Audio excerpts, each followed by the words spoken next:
Hello, everybody. This is Nanette Kennedy with Humanity's Team in the Evolution Revolution. We are reading Tomorrow's God, and Linda Lamp is going to read from the book, and hope everybody is well, and I will let her give the directions on what page we're on. Thank you, Linda. Go ahead. Thanks, Nanette. Okay, so we are reading Tomorrow's God, Our Greatest Spiritual Challenge. We are on chapter 7, Personalizing God, and that's on page 90. This is Neil speaking. This all sounds so impersonal. I was hoping that tomorrow's God would be a personal God, but none of this seems to have any personal aspect to it or a level of personal caring. Your description of life is accurate. I was talking about God. I was talking about tomorrow's God, or the system, or change, or whatever the heck you're calling the God next. Let's go back to calling God life, shall we? As I said earlier, that seems to be a word most everyone can agree with. Do you have any problem with the word life as a synonym for the word God? Well, I guess not. You hesitate. Because it seems that God is bigger than life. God is that which created life and everything in it. Can you think of anything in life that is not God? Oh, sure, plenty of things. Name one. Spinach. I'm not sure that God is spinach. No, seriously, I'm not clear on how to answer that question. If God made everything in life, then God would not be life, but would rather be creator of it. Does that mean that God is not living? No, God is living. You're sure? God is alive? Yes. So then God created life, and God was alive when he created it. Is that right? Well, yes, I suppose. And so God was what he created. In a sense, I guess so. Well, that's exactly what I've been telling you. Wait a minute. Maybe God was the first thing that was alive, and then God gave birth to more life. Couldn't that be how it is? But who gave God life? God always had life. God was always alive. God always was, is, now, and ever shall be. So God is that which is alive. Yes. So when God created more life, he created more of what he is, namely that which is alive. Yes, I suppose you could say that. Well, my friend, that is the new spirituality to the letter. Well, you cornered me into that. I'm sure some theologian, some theology professor somewhere, or some cosmologist could go around in that circle with you and come out better than I did. That depends on what you call better. Sometimes the more you know, the less you know.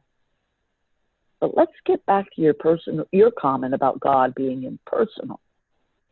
My point, the point I wanted to make here, is that when the quality of being impersonal is overlaid on your conceptualization of God, you have a sadness around that. Yes.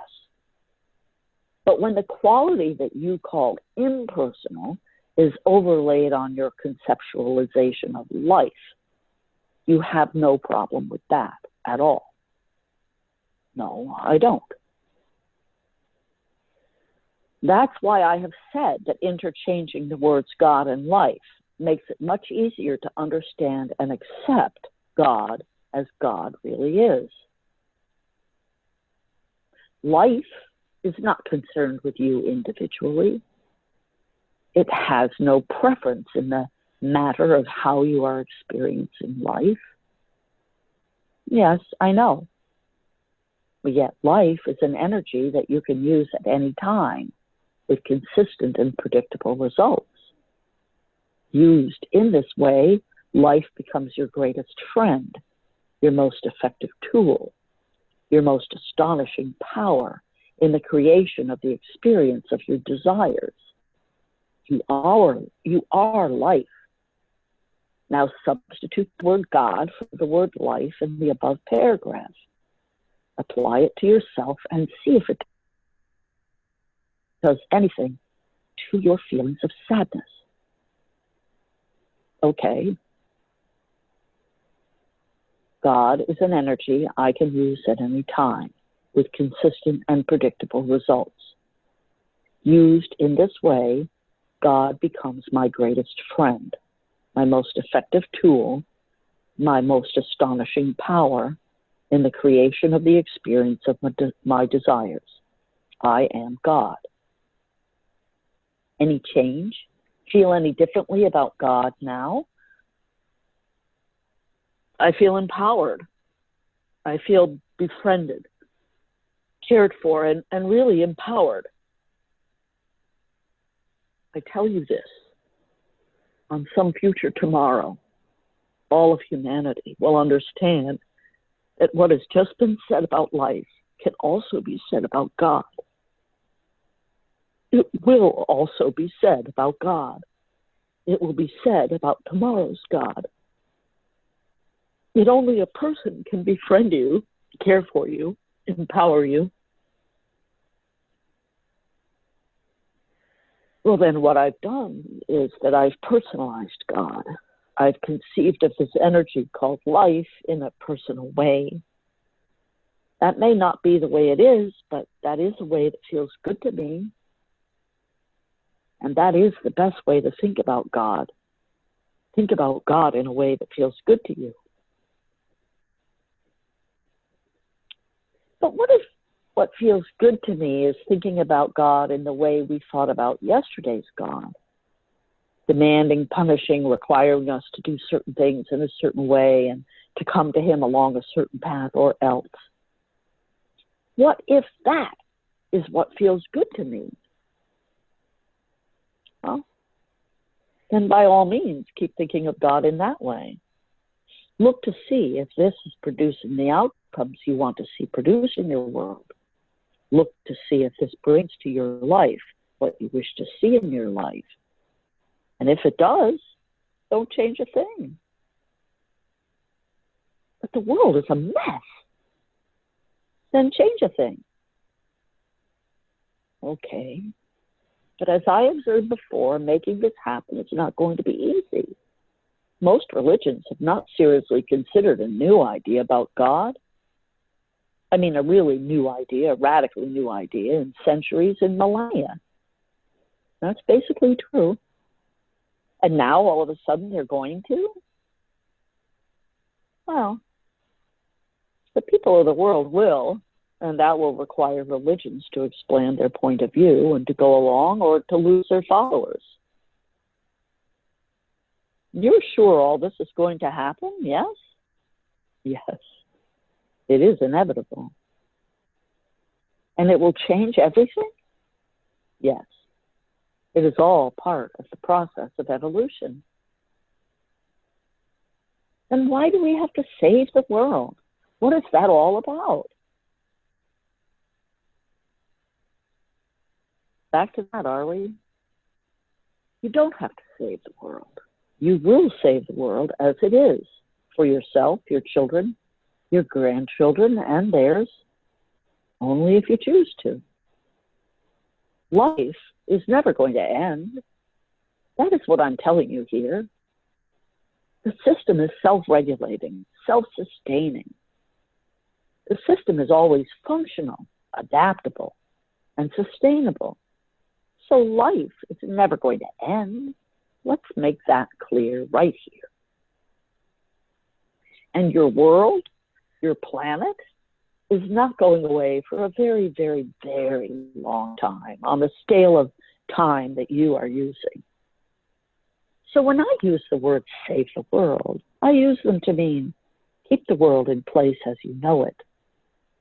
I have explained that you save the world when you preserve it, and you preserve the world when you preserve it. That is, when you serve it before you even think about serving it, when it is the natural, instinctive thing to do. Right now, you are violating your own instincts. Your instincts are telling you that what you are doing to your world and to your very self is destructive. Yet you continue to do these things anyway. And so you are life, ignoring the message of life itself. But you will not be allowed to ignore that message for very long. As I have said, life will change its form, that is, adapt itself to become sustainable, before it will allow any part of life to render life itself dysfunctional. So you will see individuals who ignore the most important and functional messages of life changing their form. To put this in your own terms, they will die. Some of them will die very young. Some of them will die before they would have died had they not ignored the simple messages about what makes their present life more sustainable. Therefore, if you are enjoying life in your present form, you're urged to learn more about what makes life sustainable in that form and to pay more attention to that. Learn and learn and learn until it becomes second nature to live in sustainable ways. Keep bringing in the information that will help you in this. Look at it over and over again. Tell yourself the same things. Repeat yourself. Repeat, repeat, repeat the wisdom of the ages until it has melted into your subconscious. So that's why this dialogue keeps repeating itself. Yes, this conversation keeps going around in circles because life is nothing more than a process of going around in a circle. But we will yet be covering new ground because each time we go around the circle, you see more than you saw before. You understand more than you understood before. You experience more than you experienced before. And so the circle expands. This is the expansion of consciousness of which we have spoken. So read on, for there is more to be said about how the new spirituality and tomorrow's God will manifest in the day-to-day world of your collective reality. Good, because that's what I want to know about. Yet first, you must understand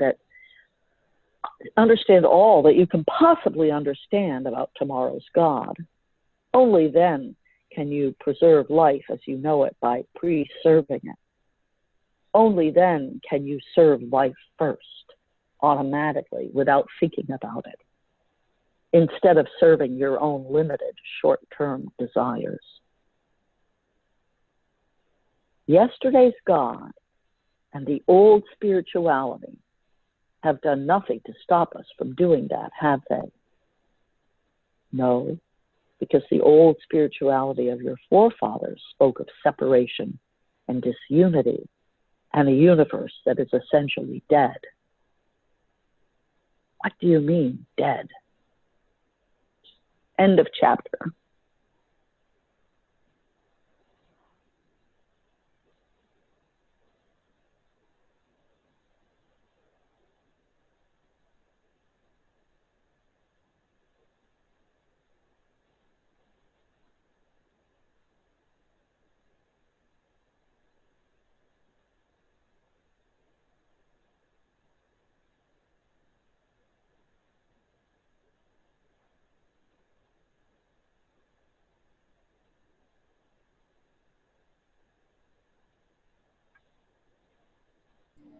Okay, I just was able to get off mute. Can you hear me? Yeah. Okay, well, it's like it just would not get off mute. Um, does anybody want to start the conversation or have a comment?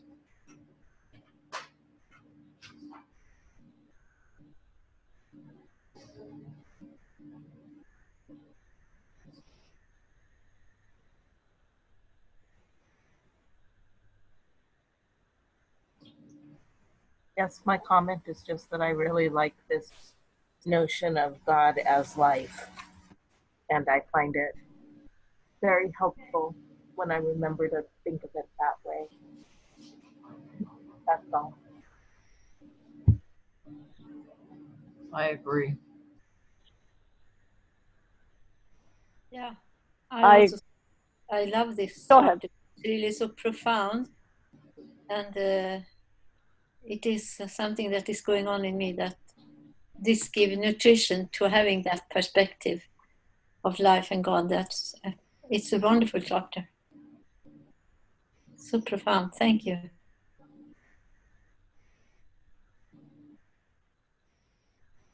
It reminds me of the thing that Wallace D. Wattles wrote.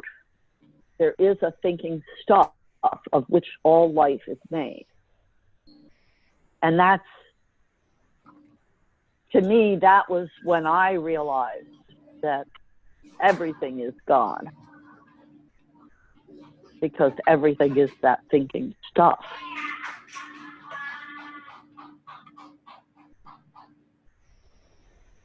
Over.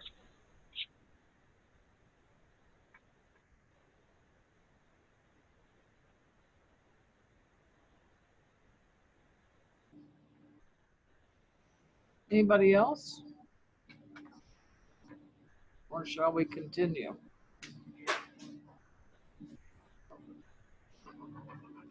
Silence is golden, and golden tells me we should continue reading. Okay. This is chapter 8, Bringing the Universe to Life. This is God speaking. Most humans imagine that objects in the universe, such as the Earth, the Sun, the solar system, are dead. They conceive of them as inert objects, rocks essentially, moving through time and space according to a pattern set into motion by a primordial explosion, the so-called Big Bang. Yes, I suppose that's true. Most people believe that, if they think about it at all. This is an illusion, and when you live within this illusion, you have no reason to act in any way in relationship to those dead things, except to exploit as many of them as you can, so that you can, quote, live better. Yet when you envision and experience the objects in the universe as part of a living system, which is the reality, your idea about yourself in relation to that system changes. Right now, you know that you, yourself, are living. But once you perceive everything else as being alive also, you experience yourself as one part of a larger whole, one energy package within a larger energy package, one life form within a larger life form, a little self that is a part of the big self. The missing message not contained in today's theology. Yes. As I have said before, this is the crossroad between the old spirituality and the new. Yesterday's God and tomorrow's. Here is the intersection of experience and wisdom. You have experienced yourself in one way, and now wisdom invites you to change direction and walk a different path. For the old spirituality insists that yesterday's God created the heavens and the earth, while the new spirituality says that tomorrow's God is the heavens and the earth. The old spirituality says that God stands separate and apart from his creations, and breathed life into man, that he may have dominion over as many of these things as he could touch and see and feel and gather unto himself.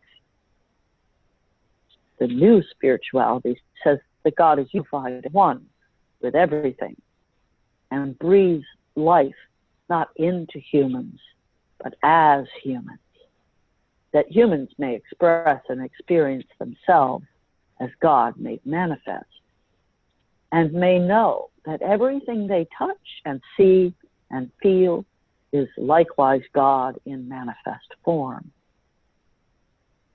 The old spirituality asks you to serve God, and the new spirituality asks you to serve life, which is the same thing. Yet the old spirituality allowed you to imagine that you could serve God by destroying life, whereas the new spirituality cannot imagine such a thing. So September 11th could never have happened, quote, in the name of Allah, close quote, if people were serving tomorrow's God. It shouldn't have even happened in the name of service to yesterday's God. But that's the problem right there. The teachings of the old spirituality of yesterday's God are so ambiguous, in some cases so open to the wildest interpretation, that you can murder each other in cold blood, kill unsuspecting innocent people by flying airplanes into buildings or dropping smart bombs onto cities, and do so with impunity, claiming that God is on your side and indeed that God demands it. Yet the message and the invitation from tomorrow's God will be much less ambiguous. Gone will be any sacred scriptures in which God said to have killed outright thousands of people as punishment for disobeying him or not believing in him. Gone will be any portions of the holy books in which God is portrayed as commanding and demanding that the world do the same, protecting his honor by massacring others. Serve life first. That will be the motto of the new spirituality. That will be its credo. But there are those who will still interpret that to justify killing others at random. In fact, that is the classic rationale for war, whether conducted by governments or terrorists. We have to do it. We have no choice. Our lives, our own survival depends on it. We are serving life by ending life. Others say that the proof of this justification is the fact that life itself destroys itself when it has to, and point to nature as the prime example of this. Yeah, it is true that the cycles of life themselves sometimes produce changes in life forms in order to serve the larger agenda of a life energy system. The universe itself displays such changes. Indeed, just days before the writing of these words, astronomers announced a huge stellar explosion in a small companion galaxy to the Milky Way, visible from the southern hemisphere. This event produced a supernova remnant, denoted LMCN49, within the large Magellanic Cloud. Scientists say material from this explosion will eventually be recycled into building new generations of stars in the LMC. Even a similar debris of supernova that exploded in the Milky Way billions of years ago created our own sun and planets. Yes, these events reflect the truth that all of the universe is a living system, every aspect and every element of it interdependent on the other. A giant matrix of interconnected and interweaving waves of energy, vibrations creating matter and form, and that which is neither. Rarely, however, is it necessary to interfere with the normal cycles of life, regulated by life itself. It is a fact that life forms that have become more self-aware are capable to impact the normal cycles of life of other life forms. This is what makes higher life forms both the blessing and the bane of the universe. Their activities often require life itself to make an adjustment, to adapt in order to continue remaining sustainable. Individuals, families, nations, cultures, and societies all do this. Their adjustments are often called war. To render themselves sustainable, that is, to keep life going as it has been. These groups think they have to perpetuate the process of killing. Well, nowhere is this more tragically and vividly illustrated than in the Middle East, where the conflict between the Israelis and the Palestinians has raged for generations. Here, people are ending life in a misguided attempt to sustain life. What is sad and almost unfathomable is that no one seems to be willing to admit that this way of life is not working. The key factors in this drama seem to imagine that if they keep this up a little longer, things will work out. Yet things are not working out. They will never work out as long as the actors on both sides can't imagine or create any alternative to this cycle of violence. And this is just one of the many places in the world where this sort of thing prevails. Yes. This is a cycle gone bad. Such self-destructive cycles, once ignited within an energy system, are often difficult to reverse, and entire civilizations have been known to disappear in a stellar explosion at the civilizational level. When massive forces build up within the energy system, in this case human society, and reach critical mass, something has to happen. Yet when life is held as the prime value, and when the largest portion of society is imbued with this value and holds it as sacred, such self-destructive cycles seem to have the opportunity to reach critical mass because somebody, somewhere, a person, group, collective body, intervenes and changes course. And that can be the work now of humanity's team. We can actually gather people from all over the world to help humanity change course and to create critical mass around a new idea, the concept of a new spirituality. Indeed, you can. And that will put into the global marketplace a new thought about God, and new ideas about life and how it works. This team can begin educating people to the fact that the universe is a living system, and that can mean, and what that can mean to humanity. The Earth is a tiny part, a minuscule speck in this unfathomably massive system, and you are a tiny part, a minuscule speck within it. And there are other specks within you that, compared to the whole of you, are tiny and minuscule. Yet no part and no speck of you is unimportant to the whole of you, for each constitutes that what that whole is. And so too it is with you and the living system known as all, which is life itself. This is an understanding that can be given to little children in the earliest years of their development. Your present society has lost its respect for life because its members did not receive this information when they were children. Indeed, your children are not receiving it today. Very few of your planet's offsprings are told that the universe is a living system. Very few are told that the Earth itself is living.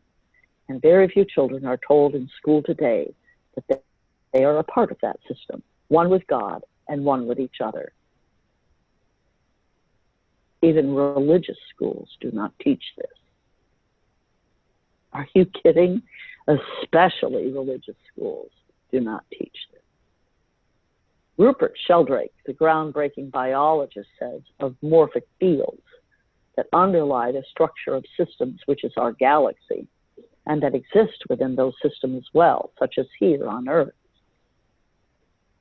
Sheldrake, in his book, Physics of Angels, written with the theologian Matthew Fox, says that such fields actually animate those systems, giving them their habits and their capacity to organize themselves. In this sense, molecules, stars, and galaxies are alive, not just microbes, plants, and animals. That's a quote. In the future, on the day when you embrace tomorrow's God, your learning communities will share such perspectives with the youngest among you, so that they may carry the values that those perspectives generate into their adult lives. Such concepts, held deep within the subconscious, will allow you to eventually create a new society made up of new humans who will revere and hold life as the prime value, seeing it everywhere, including in the stars. But do we have to wait until we create learning communities that teach children this concept, and until those children grow up? No. But you may wish to begin the work of establishing such learning communities so that the offspring that emerge from them, tomorrow's adults, will not have to struggle to let go of old ideas when they are grown up. Yet right now, in this day and time, you can begin the process of changing your own beliefs, releasing those that continue to produce dysfunction in your life, and embracing new thoughts that could produce a new reality and a new kind of world in your lifetime. This can be done within 30 years. Yes, you've said that. And I meant it, 30 years or less, depending on how committed and dedicated you are to ending this nightmare in which you are living and getting back to creating true dreams of all humanity. You will create this. Do not doubt that. It's merely a question of which of your tomorrows will see this development emerge. Will your ideas about tomorrow's God emerge before life as you know it all but disappears, or as a result of that occurrence? Again, I tell you to answer that. The answer to that question lies within you. It all depends on how committed you are to experiencing your earth as paradise and your life as the virtually unlimited opportunity that they can be. If you have no commitment to that, you could experience your planet as far more unfriendly place and your life as far more limited expression in the near future. Okay, hang on, I need to cough.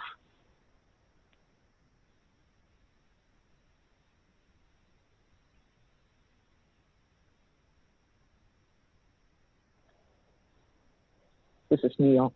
Indeed, that is happening now for more and more of the world's people. Dwayne Elgin, in his latest book, Promise Ahead, says that if we can consider an outcome of $3 a day to be the poverty line, roughly 3.6 billion people fall below it, some 60% of humanity. By comparison, the poverty level in the United States is approximately $11 a day, almost 4 times more than that, than most of the people in the world subsist on. What this means, Elgin says, is that grinding poverty and the absence of opportunity are the way of life for the majority of human beings today. And let's be clear about what we're talking about. We're not talking about that kind of poverty that makes it impossible to buy the latest car or afford a computer. Elgin reports that in Russia, more than 44 million people live on less than $1 a day. In China, that number is 350 million. In India, it is 500 million. It is startling to realize that in this first decade of the new millennium, nearly 80% of Indians do not have access to electricity. And in Indonesia, the poverty is so extreme that doctors at 2 clinics said the number of patients had fallen by half because people could no longer afford to pay the consultation fee, which was the equivalent of 5 cents in US currency. Worldwide, almost 3 billion people, 50% of the world's population, use wood as their primary source of energy. From these observations, it becomes clear that even today, only the smallest number of humans enjoy the largest number of the benefits of humanity's evolution. You are facing a systems crisis of the first rank. That is putting it gently. Elgin reports that over half the people on our planet are living on an impoverished diet without access to health care, in shanty towns without power, clean water, or police and fire protection. Quote, we will or we will not take collective responsibility. All right, let me start over. Quote, will we or will we not take collective responsibility for the health of human family on our planet? Dwayne asks. Quote, how we respond to that wake-up call will be a direct measure of our maturity as an evolving species, close quote. This is God. If you want this situation to change, if you want to head off the collapse of the entire system that has produced such inequities, you will explore the possibility of bringing a new spirituality to the planet sooner than later. Because the problem here is spiritual. It is not economic, and it is not political. And it is certainly not military. It has to do with what people believe about each other, about their relationship to each other, about God, and about life. But you will create critical mass around the idea of changing things if and only if you get that not to change things is creating critical mass in another direction, a direction that you may not wish to take. In other words, we had better change things, or things are going to change for us in a way that we do not prefer. In fact, as you yourself just said, they are. And when these changes that we do not prefer start to really mount up, we will change. We will change our ideas about life, if only as a means of survival. Not if only, primarily. Primarily as a means of survival, you will change. If your survival is directly threatened, you will do what you have to do. You will even change your most sacred and long-held beliefs about yourselves, about God, about life, about everything, if you have to. You will always choose survival. Make no mistake about that. You are encoded to do so. This instinct is, as I said earlier, built in. Life is functional, adaptable, and sustainable, always. If you have to choose just exactly what it is that is going to survive your species or the beliefs of your species, you will choose your species and abandon your beliefs. You would abandon those beliefs that are killing you, that are impairing your ability to survive right now. But the negative effect of most of your most damaging beliefs is so insidious, is so slow in showing itself, you do not recognize them as being damning. I suppose if aliens were attacking the Earth, as in some of those science fiction films, we would change our ideas fast. We would change our ideas about being separate from each other, and we would change our ideas about competing with each other and about how important it is that we believe in God in different ways. Very little of this would matter to us. We would see life as the prime value and instinctively serve life first. We would join together to do what we could do to ward off the invaders. We would share our most secret technologies in a heartbeat so that we could continue to have a heartbeat. And we would forget our differences rather than let them get in the way of our serving life first. If we were thrown into that kind of a fire, we would get out fast. We are not in that kind of a fire. We are lobsters in a cooking pot. The water is heating, but oh, so slowly. And the lobsters do not know enough to crawl out. They do not even attempt it until too late. Perhaps it would be better if unfriendly aliens attacked us. You do not need unfriendly aliens to attack you. You are attacking as unfriendly aliens with each other, and you are attacking yourselves. You have thrown yourselves into the flames of your own fire. It has been ignited by the basic misunderstandings of humans about God and about life, fallacies that have placed fear in the mind and hatred in the heart of humanity. And these fallacies are explained with such wonderful clarity in the new revelations. So I don't want to go into enormous detail here, but could we just list them? What are the biggest fallacies about God and about life that do the most do the most to produce crisis, violence, killing, war, and war in our human societies? Okay, the biggest fallacies about God are: 1, God needs something. 2, God can fail to get what God needs. 3, God has separated you from God because you have not given God what God needs.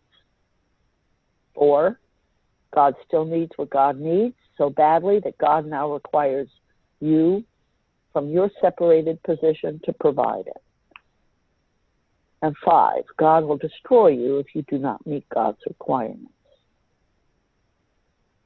These fallacies about God are destructive enough that they completely overwhelm humanity when combined with the fallacies about life to which they have given birth.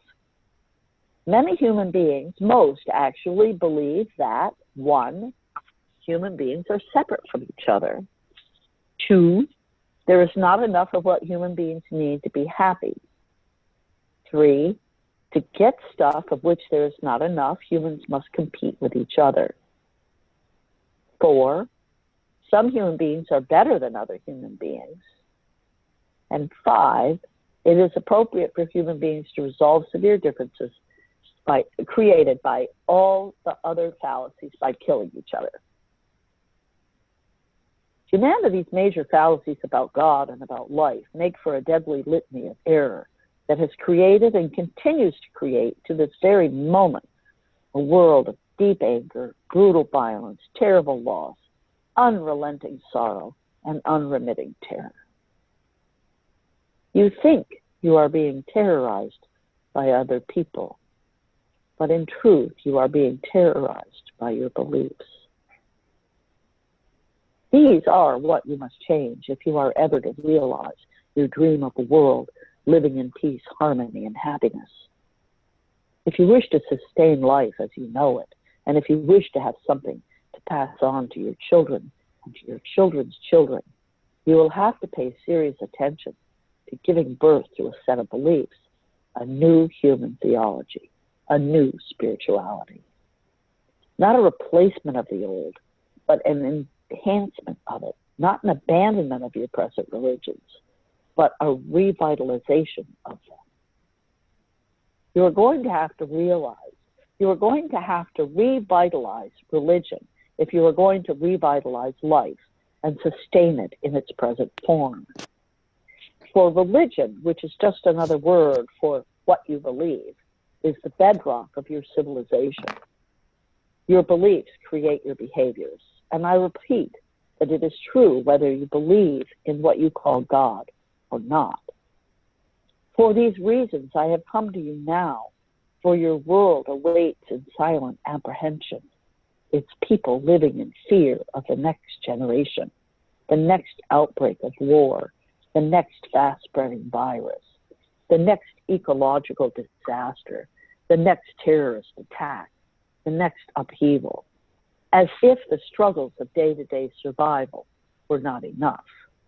I have come to you at this critical juncture in your species' history to bring you news of tomorrow's God, of the kind of faith that humanity will create, of the kind of beliefs that humanity will embrace in its future, to invite humanity to create that future in the present moment of now. End of chapter. Thank you, Linda. That was a powerful reading. And since we've only got about 4 minutes left, I'm wondering if we shouldn't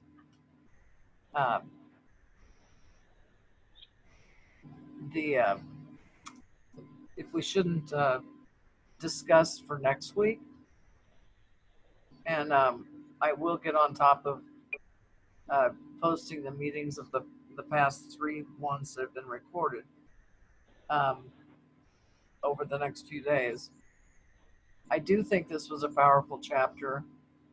And is everybody in agreement that we should discuss beginning next week rather than try to hurry it up in 4 minutes? Yes. Yes. Okay. Yes. All right, perfect. And what we can all do is just glance over, because there's one thing I'm going to say, and I think we can all think about it for the week. I'm still in this rehabilitation center, and 50% of the people here are here till they're dead. It's a nursing home. Part of it is. And there's a lot of angry older people, and it's really sad to me. And I know it sounds judgmental, but I'm just reporting the news here. It's sad, and one of the things I'm working on is to get people to, tell us something you're thankful for. Tell us something that's a good memory, instead of just always complaining. Anyway, that's my 2 cents worth to be thinking about for next week. And yes, welcome, Anne. And I hope you all are going to be here next week, same time, same channel. But I'm going to have Shabana do our meditation before we say goodbye for today. We give you thanks, course, that we can be here for this meeting and reading the right book, and that Nanette is recording the book discussion, and that she will post it first before the others. Thank you for showing us that the current definition of God is life and harmony. We need to always be grateful that every action we take is harmonious and supportive of absolutely everyone else, that it's our selfish interest is not ego, but a generous, loving, deliberate desire to enhance everyone and everything. We're in this together, and we thank you for that. Amen. Amen.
Thank you, everyone.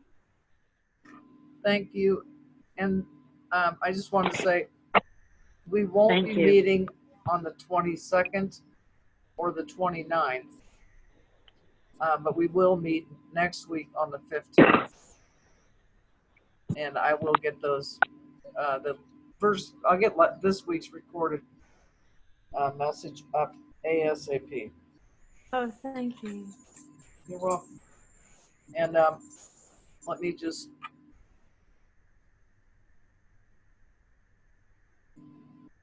what's going on here? You're on mute, Nanette. I'm not on mute though. No, you're not. Yeah, I wasn't. Anyway, I got jingle bells and I'm ready to go. So anyway, we will see each other next week, and I love you all, and I thank everybody who participated, and thank you, Linda, for reading, and we'll see you all next Sunday. Thank you very much. Bye. Love you. Thank you. Love everybody. Thank you, everyone. Okay, take care. That was lovely. Thank you. You're welcome. Okay, bye-bye. Bye. Thank you. Okay, so